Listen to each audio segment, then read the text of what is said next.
कृष्णाय वासुदेवाय हरये परमात्मने प्रणतक्लेशनाशाय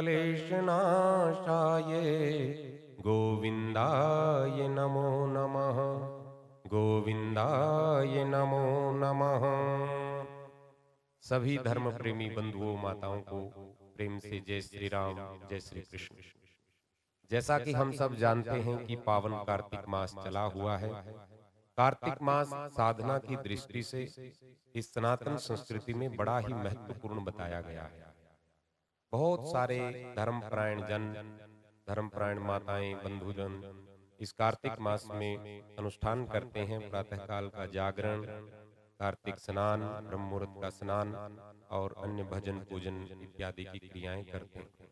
वो सब उपयोगी है। जो नहीं भी कर सकते, नहीं भी कर सके, अब उनके लिए बहुत महत्वपूर्ण बात ये आपको बताई जा रही है। सब ध्यान से सुने। कार्तिक मास के अंतिम 5 दिन अत्यंत उपयोगी। पूरा कार्तिक मास का अनुष्ठान करने का जो फल कहा गया है हमारे शास्त्रों में, वही फल इन 5 दिनों में यदि हम कुछ नियमों का पालन करें तो उसी अक्षय पुण्य फल की प्राप्ति हमें हो जाती है और हम आध्यात्मिक लाभ जो है उसको प्राप्त करने के अधिकारी बन जाते हैं। इनको भीष्म पंचक नाम से भी इन दिनों को कहा जाता है। भीष्म जी महाराज ने धर्मराज युधिष्ठिर को इन दिनों में उपदेश दिया था। वो उपदेश 5 दिनों तक लगातार चला था। भगवान श्री कृष्ण जब पांडवों को भीष्म जी के पास लेकर के गए थे, क्योंकि युधिष्ठिर जी ये शोक एक प्रकार से हो गया था कि हमने ये महाभारत का युद्ध वैसे ही लड़ा है। तो जैसे युद्ध के बीच में अर्जुन को मोह हुआ था, उस मोह को दूर करने के लिए भगवान श्री कृष्ण ने गीता जी का उपदेश दिया था। अब युधिष्ठिर को शोक हो गया। तो मोह और शोक ये दोनों ही अज्ञानजन्य हैं। अब इस शोक को दूर करने के लिए भगवान श्री कृष्ण इन पांडवों को लेकर के भीष्म जी के पास आए हैं। भीष्म जी बाणों की सैया पर कुरुक्षेत्र की भूमि में लेटे हुए हैं और उत्तरायण की प्रतीक्षा कर रहे हैं।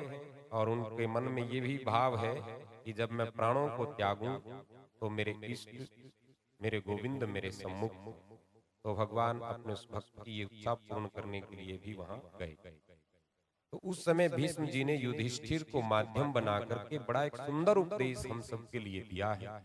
उस उपदेश में गृहस्थ धर्म, नारी धर्म, राजधर्म, इन सब बातों का बड़ा ही सुंदर उपदेश भीष्म जी महाराज ने दिया है।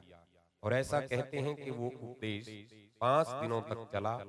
फिर अंत में भीष्म जी ने भगवान श्री कृष्ण के चरण कमलों का ध्यान करते हुए अपने प्राणों का त्याग कर दिया था।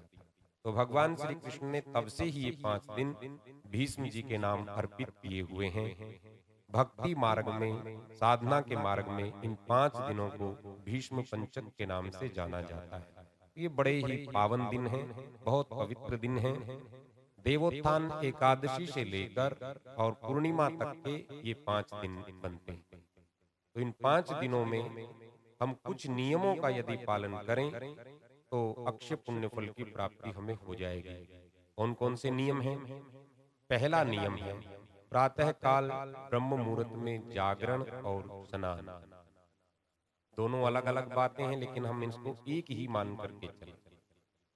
4 से 5 बजे के बीच में हमारा जागरण भी हो जाए, शौच इत्यादि से निवृत्त होकर स्नान भी हो जाए। ये 5 बजे तक कार्य हो जाना चाहिए।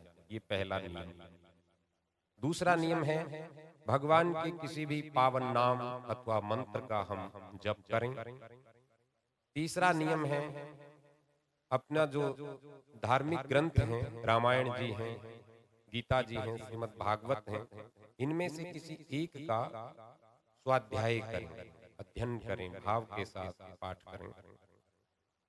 चौथा नियम है इन 5 दिनों में हम अपने घर में हवन करें। 5 दिन तो कम से कम करें ही करें। बहुत सारे ऐसे धर्म प्रेमी परिवार हैं जो पूरा कार्तिक मास अपने घरों में हवन यज्ञ करते हैं, अथवा देव स्थानों पर हमारे मंदिरों में भी नियमित रूप से इस कार्तिक मास में हवन यज्ञ होता है। तो प्रयास करें कि इन 5 दिनों में अपने घरों में भी हवन यज्ञ होता रहे। 5वां नियम है ब्रह्मचर्य का पालन। भीष्म जी महाराज ब्रह्मचर्य की आदर्श प्रतिमूर्ति हैं, तो उनके निमित्त ये 5 दिन हैं, तो इसलिए इन 5 दिनों में ब्रह्मचर्य का पालन करें। छठा नियम है, यदि संभव हो सके भूमि शयन, यानी कि भूमि पर शयन हमारा हो, जमीन पर ही हम सोएं। यदि संभव हो किसी के लिए तो ये किया जाए, और आजकल की स्थिति में संभव नहीं भी है तो कोई बात नहीं, जैसा संभव हो, जैसी शरीर की स्थिति हो, वैसा कर लिया जाए।